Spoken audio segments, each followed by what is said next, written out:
Kita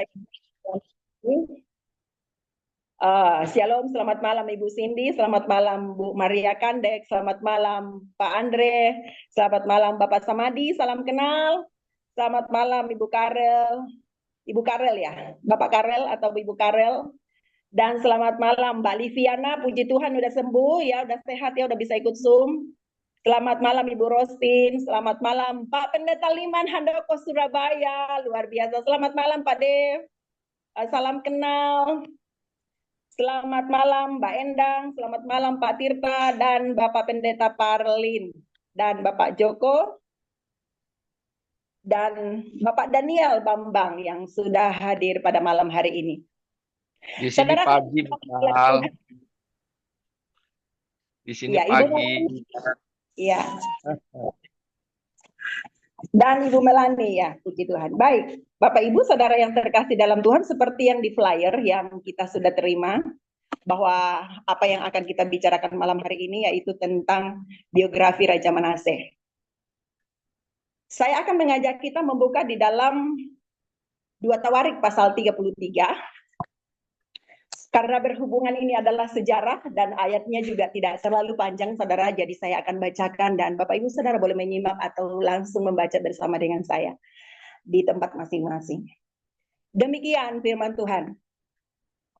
Manaseh Raja Yehuda. Manaseh berumur 12 tahun pada waktu ia menjadi raja dan 55 tahun lamanya ia memerintah di Yerusalem. Ia melakukan apa yang jahat di mata Tuhan, sesuai dengan perbuatan keji bangsa-bangsa yang telah dihalaukan Tuhan dari depan orang Israel. Ia mendirikan kembali bukit-bukit pengorbanan yang telah dirobohkan oleh Hizkia ayahnya. Ia membangun mesbah-mesbah untuk para Baal, membuat patung-patung Azera, dan sujud menyembah kepada segenap tentara langit dan beribadah kepadanya. Ia mendirikan mesbah-mesbah di rumah Tuhan, walaupun sehubungan dengan rumah itu, Tuhan telah berfirman, di Yerusalem namaku akan tinggal untuk selama-lamanya. Dan ia mendirikan juga mesbah-mesbah bagi segenap tentara langit di kedua pelataran rumah Tuhan. Bahkan ia mempersembahkan anak-anaknya sebagai korban dalam api di Lebak Ben Hinom. Ia melakukan ramal, telaah, dan sihir, dan menghubungi para pemanggil arwah dan para pemanggil roh peramal. Ia melakukan banyak yang jahat di mata Tuhan, sehingga ia menimbulkan sakit hatinya atau sakit hati Tuhan. Ia menaruh juga patung berhala yang telah dibuatnya dalam rumah Allah, walaupun Allah telah berfirman kepada Daud dan kepada Salomo anaknya, dalam rumah ini dan di Yerusalem yang telah kupilih dari antara segala suku Israel, aku akan menaruh namaku untuk selama-lamanya. Aku tidak akan membuat pula orang Israel berjejak keluar dari tanah yang telah kutentukan untuk nenek moyangmu. Asal saja mereka melakukan dengan setia segala yang telah kuperintahkan kepada mereka dengan perantaraan Musa, yakni segala hukum, ketetapan, dan peraturan. Tetapi Manaseh menyesatkan Yehuda dan penduduk Yerusalem, sehingga mereka melakukan yang jahat lebih daripada bangsa-bangsa yang telah dipunahkan Tuhan dari depan orang Israel. Kemudian berfirmanlah Tuhan kepada Manaseh dan rakyatnya, tetapi mereka tidak menghiraukannya.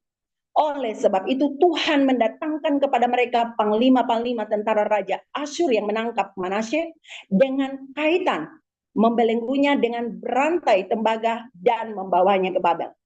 Dalam keadaan yang terdesak ini ia berusaha melunakkan hati Tuhan Allahnya. Ia sangat merendahkan diri di hadapan Allah nenek moyangnya dan berdoa kepadanya. Maka Tuhan mengabulkan doanya dan mendengarkan permohonannya. Ia membawanya kembali ke Yerusalem dan memulihkan kedudukannya sebagai raja, dan Manaseh mengakui bahwa Tuhan itu Allah.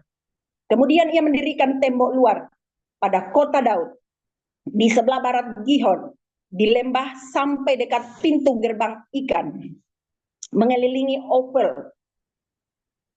Tembok itu dibuatnya sangat tinggi. Ia menempatkan juga panglima-panglima perang di tiap kota kubu di Yehuda. Ia menjauhkan ala-ala asing dan berhala dari rumah Tuhan, juga segala mezbah yang didirikannya di atas gunung rumah Tuhan dan di Yerusalem, dan membuangnya keluar kota. Ia menegakkan kembali mezbah Tuhan, mempersembahkan korban keselamatan dan korban syukur di atasnya, menyerukan kepada Yehuda untuk beribadah kepada Tuhan Allah Israel. Walaupun demikian, rakyat masih mempersembahkan korban di bukit-bukit pengorbanan, tetapi hanya kepada Tuhan Allah mereka. Selebihnya dari riwayat Manase, doanya kepada Allahnya, dan ucapan-ucapan para pelihat yang berkata-kata kepadanya dengan nama Tuhan Allah Israel. Sesungguhnya semuanya itu terdapat dalam riwayat Raja-Raja Israel. Doanya dan pengabulan doanya, serta doanya dan segala dosa dan ketidaksetiaannya, semua tempat di mana ia telah membangun bukit-bukit pengorbanan, serta mendirikan tiang-tiang berhala dan patung-patung sebelum ia merendahkan diri. Sesungguhnya semuanya itu tertulis dalam riwayat para pelihat. Kemudian Manase mendapat perhentian bersama-sama dengan nenek moyangnya, dan ia dikuburkan di dalam istananya. Maka Amon anaknya menjadi raja menggantikan dia. Haleluya. Amin. Saudaraku yang terkasih dalam Tuhan, malam hari ini mungkin kita berpikir, itu sepertinya kalau kita dengar mungkin sudah tidak relevan. Udah gitu sejarah itu, bicara tentang sejarah itu membosankan. Ada di antara kita guru sejarah atau juga paling suka dengan sejarah? Ada? Saudaraku, saya suka kabur waktu kalau udah pelajaran sejarah waktu SMA. Saya tidak suka dengar. Tetapi ketika saya kuliah, saya harus memaksa diri saya untuk saya harus belajar, karena ternyata untuk kita mengetahui secara akurat tentang apa yang kita mau bicarakan, itu kita harus tahu sejarahnya. Ya, saudaraku yang terkasih dalam Tuhan, malam hari ini ada 4 bagian yang perlu kita ketahui dari Raja Manase. Yang pertama, dosa-dosa yang dilakukan oleh Raja Manase. Yang kedua, apa hukuman Allah kepada Manase? Yang ketiga, Manase bertobat di Babilonia. Dan yang keempat, ada berkat Tuhan kepada Manase ketika ia memilih untuk bertobat. Baik, satu persatu kita akan menguraikannya malam hari ini.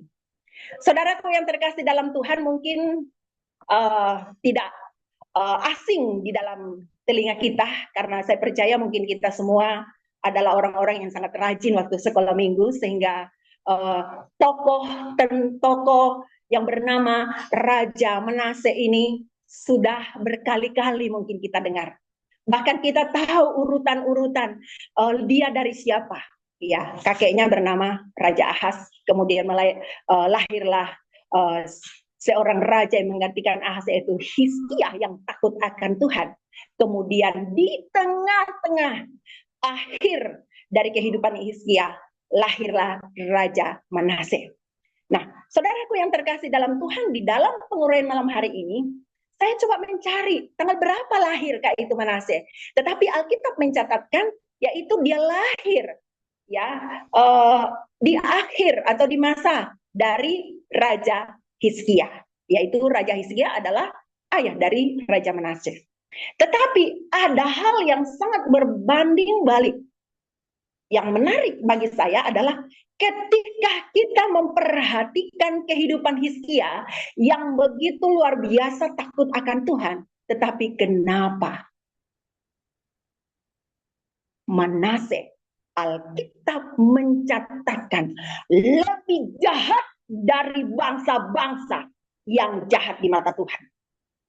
Alkitab juga mencatatkan di dalam ayat 1 sampai ayat yang seterusnya, di ayat yang ke-3.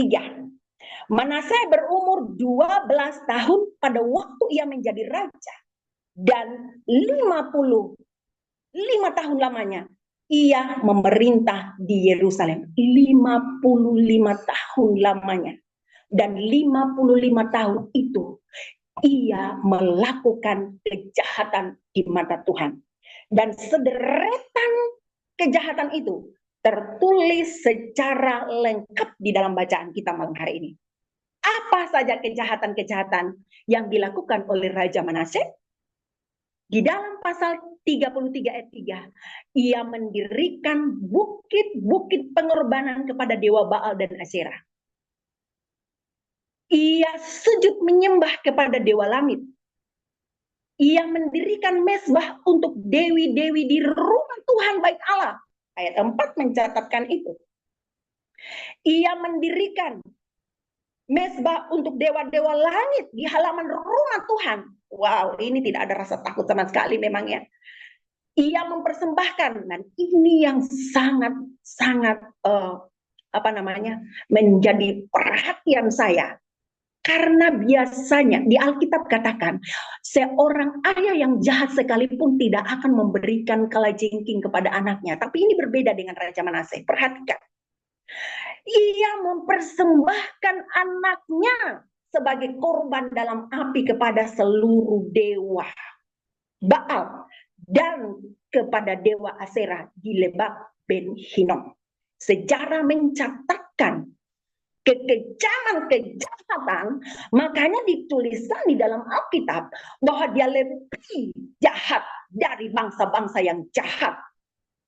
Ya, karena anaknya sekalipun dijadikan korban kepada dewa Asyera dan dicatatkan di Lebak Ben Hinnom.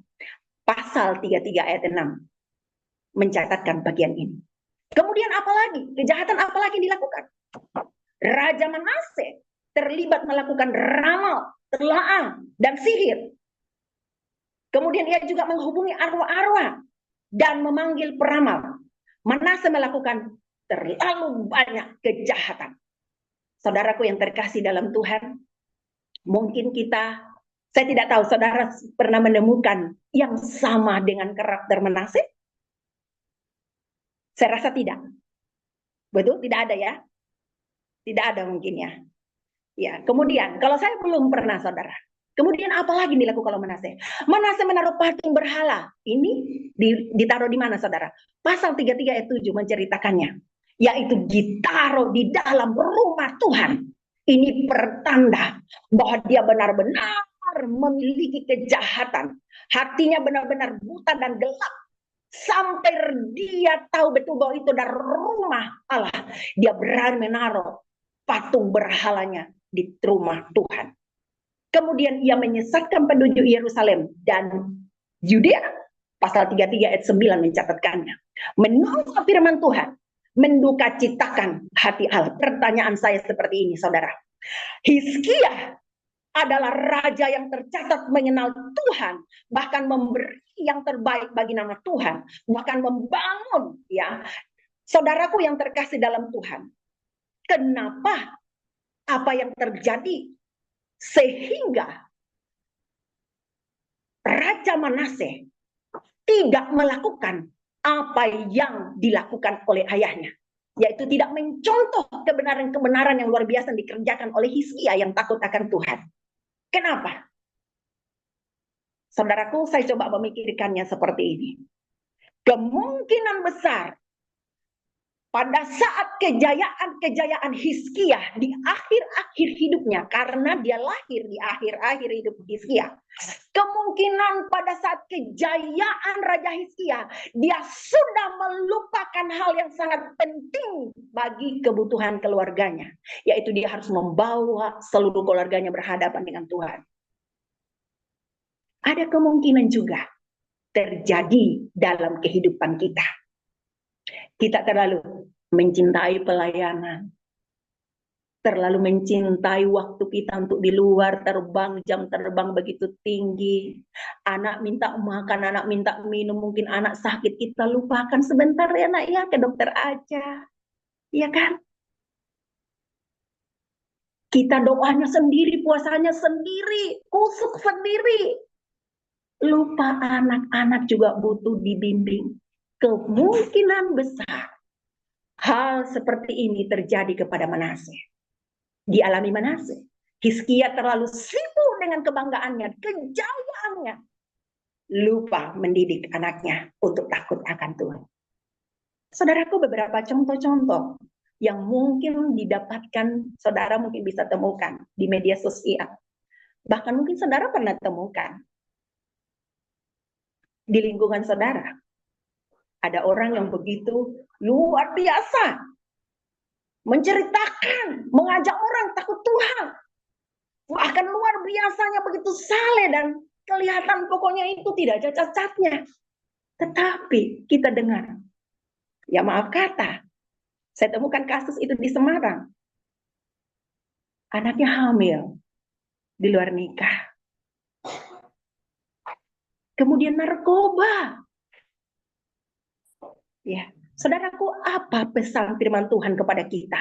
Kalau kita melihat ya hubungan Hizkia dan Manasye. Mari kita sebagai orang tua, sesibuk apapun kita sebagai pengusaha kah, sebagai dokter kah, sebagai pengajar kah, sebagai gembala kah, atau sebagai apapun penginjil kah, sebagai guru atau apapun itu, jangan lupa tugas dan tanggung jawab kita. Setiap hari, mari kita rangkul seluruh yang ada dalam rumah, termasuk terlebih lagi anak-anak kita bawa kepada Tuhan. Jangan sampai terjadi apa yang dialami oleh Hizkia. Dan kita lihat hasilnya. Manasye adalah anak dari Hizkia. Selanjutnya saudaraku, kenapa kita melihat apa hukuman Allah kepada Manasye? Allah tidak pernah membiarkan segala sesuatu ada di dalam penglihatannya. 24 jam. Bahkan Daud katakan seperti ini. Pada saat aku tidur, pada saat aku berdiri berjalan, aku ada di dalam pengetahuan penglihatan Allah. Sehingga segala sesuatu, segala kejahatan dari Manasye itu ada di dalam pengetahuannya Allah, dalam penglihatan Allah, dan apa yang terjadi ada konsekuensinya, saudara. Pasal 33 ayat 11 mencatatkan seperti ini. Oleh sebab itu, Tuhan mendatangkan kepada mereka panglima-panglima tentara Raja Asyur yang menangkap Manasye dengan kaitan, membelenggunya dengan rantai tembaga dan membawanya ke Babel. Mari kita lihat bagian ini. Raja Manasye yang secara kacamata dunia, kalau kita baca dari ayat 1 sampai ayat yang ke-7, ayat 8, ya, dia memiliki banyak kekuatan secara dunia. Dia memiliki siapa? Dukun-dukun, orang penyihir hebat, ya, penyihir hebat. Bahkan orang-orang yang ada di sampingnya yang bersihir itu mampu memanggil arwah. Berarti dia juga mampu melenyapkan nyawa manusia, betul? Tetapi ketika Allah yang bertindak, bahkan Alkitab mencatatkan di dalam bagian ini, panglima-panglima Asyur mengait, hanya pakai kaitan, berarti kayak pancingan gitu ya. Tiuk, dipancing, ditarik gitu ya. Tidak ada kekuatan apa-apa lagi.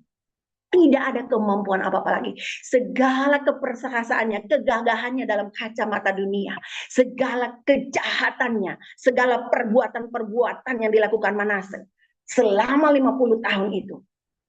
Ya. Ketika Tuhan berbicara, Manasye tidak lagi mampu berbuat apa-apa. Selanjutnya, pasal 33 ayat 11 kita lihat Manasye disiksa amat berat di Babilonia. Dan Manasye sangat menderita. Di dalam ayat 12 kita lihat. Dalam keadaan yang terdesak ini, ia berusaha menaklukkan hati Tuhan. Ayat 11 bagian terakhir. Mohon maaf. Tentara Raja Asyur yang menangkap Manasye dengan kaitan membelenggunya dengan rantai tembaga dan membawanya ke Babel. sudah ditangkap lalu dibelenggu dengan rantai tembaga. Ya, siapa pernah pegang tembaga, rantai tembaga? Ada yang kerja di kapal? Ada. Mungkin paham ya rantai tembaga ya. Berat ya. Berat. Tapi di Alkitab tidak dituliskan berapa beratnya rantai tembaga, tapi yang jelas dalam pengetahuan kita, seilmu pengetahuan, itu rantai tembaga itu berat, dililitkan ke badannya sehingga dia tidak berdaya lagi. Ketika Tuhan bertindak, ketika Allah bertindak, Manase tidak memiliki kekuatan apa-apa untuk melakukan apapun. Ketika di dalam keadaan terdesak, Alkitab katakan, mari kita melihat yang menarik ketika Manase di dalam kondisi terdesak dan sangat menderita. Tuhan memberi kesempatan kepadanya untuk bertobat. Ini yang menarik. Manase bertobat. Ia merendahkan diri dengan mengaku dosanya di hadapan Tuhan. Pasal 33 ayat 12 sampai 13 saya bacakan kepada kita. Dalam keadaan yang terdesak ini, ia berusaha melunakkan hati Tuhan Allahnya. Ia sangat merendahkan diri di hadapan Allah nenek moyangnya dan berdoa kepadanya.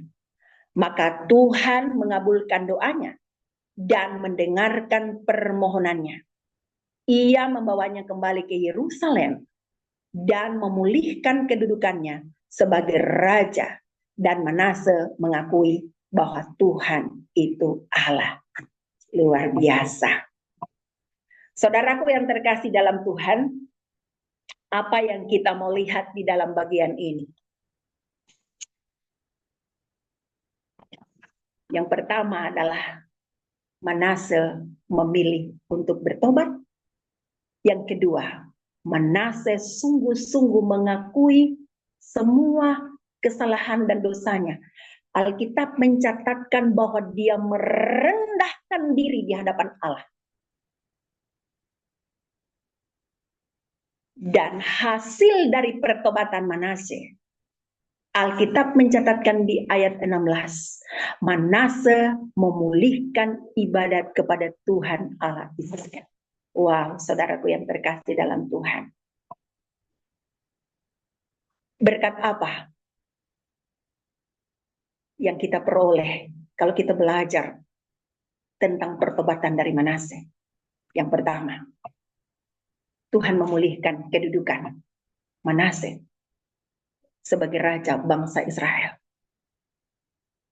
Tuhan mengabulkan doa Manase.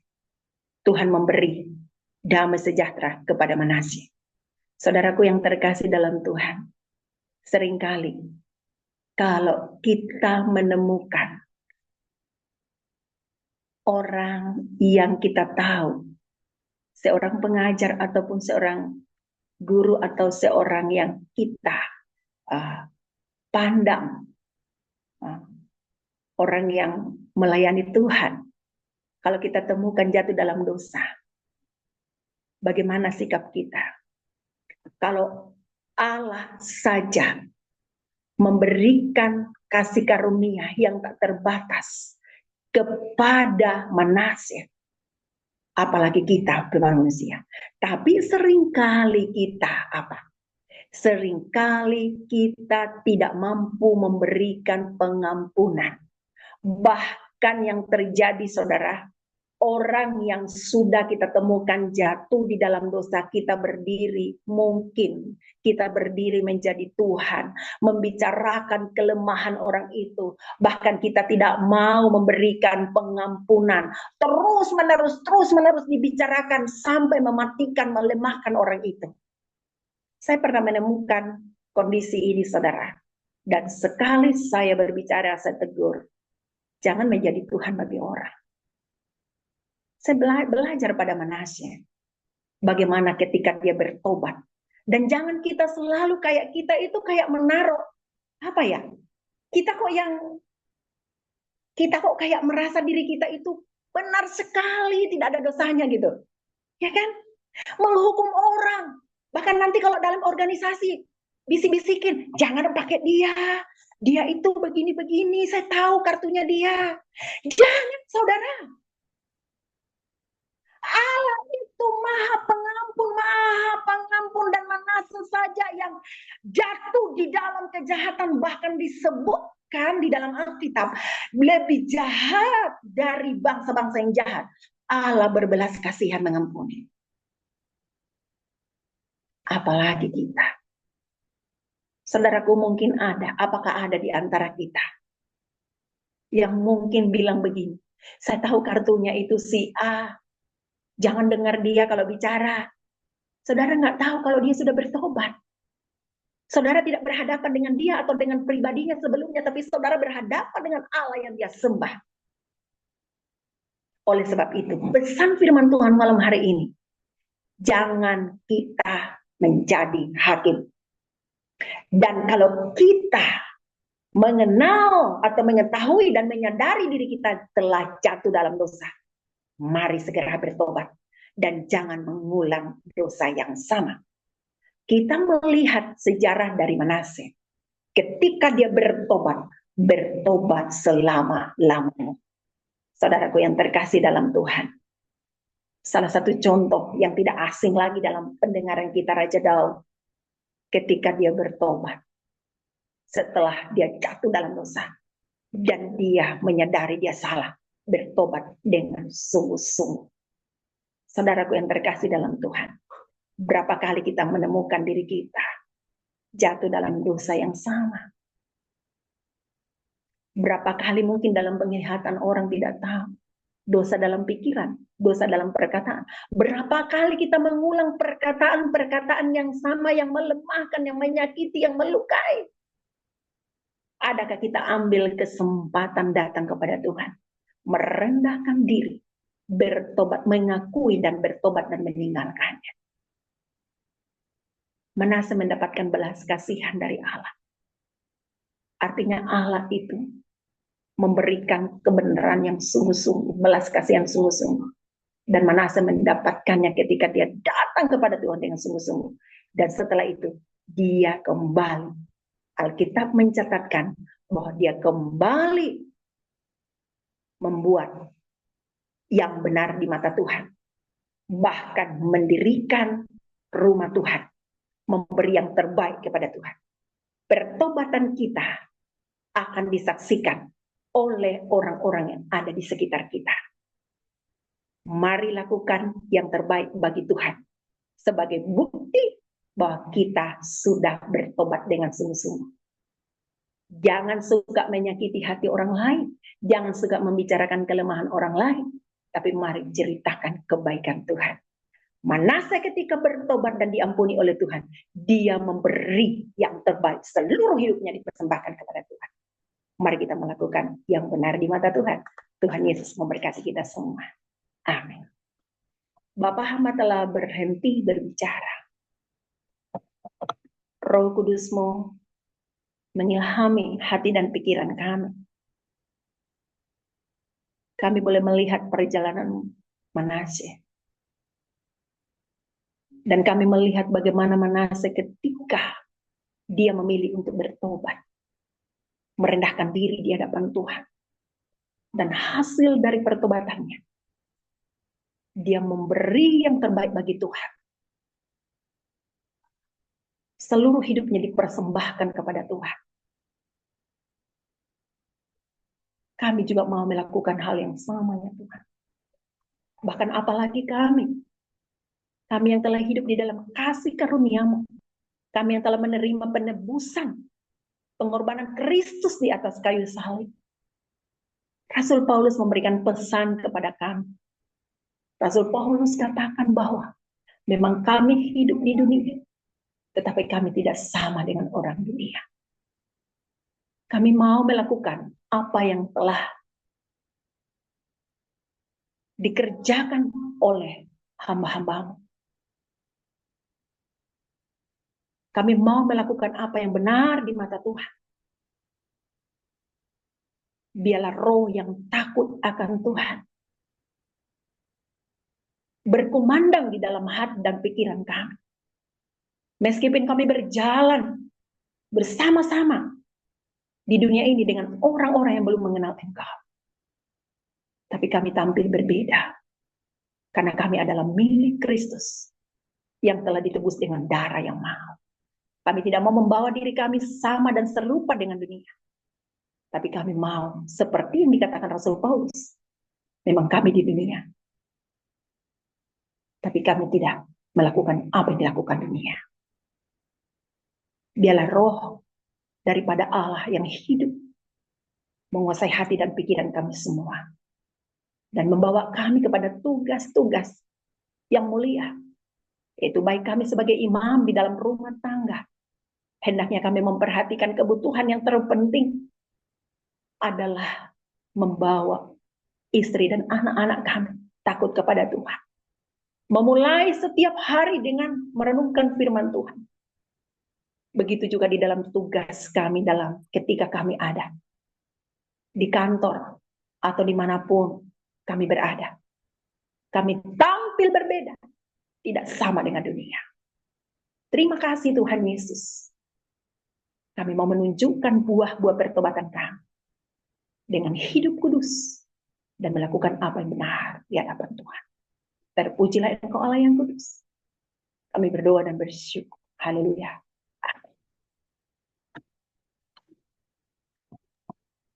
Saya kembalikan kepada host. Ya, terima kasih Bu Mikal yang udah menyampaikan firman Tuhan. Terima kasih, Tuhan berkati.